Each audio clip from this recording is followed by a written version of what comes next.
Welcome to our next episode of our Eat Well, Spend Less recipe videos.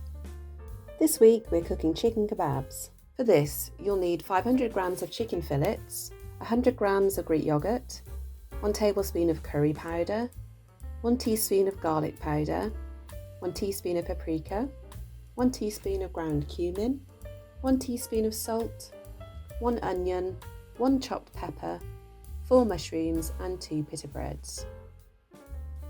So to start off, I'm weighing out 100 grams of the Greek yogurt, and into that I'm adding all the seasonings and spices: garlic powder, paprika, cumin, curry powder, and then roughly a teaspoon of salt. I gave that a good stir around, then I used some scissors to chop the chicken thigh fillets into around 2 cm chunks. I stirred that until the chicken was all covered and left that to marinate while I moved on to the vegetables.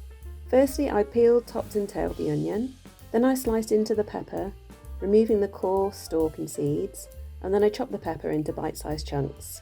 I then quartered the onion, and with the mushrooms I chopped them in half. I then got some wooden skewers which I'd soaked in water for an hour or so beforehand and threaded the vegetables onto them. Once I'd got the 2 full vegetable skewers, I set them aside in a foil-lined roasting pan before moving on to the marinated chicken.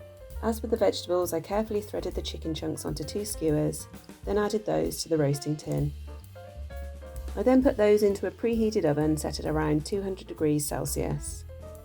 After around 15 minutes, I took them out of the oven and carefully rotated them, and I put them back in for another 15 minutes and served with some salad and some homemade chips. You could just have the salad or rice or whatever takes your fancy really. This is one of our more costlier recipes, but it's definitely a lot cheaper and more healthy than getting a takeaway, so I would definitely recommend it as a tasty alternative.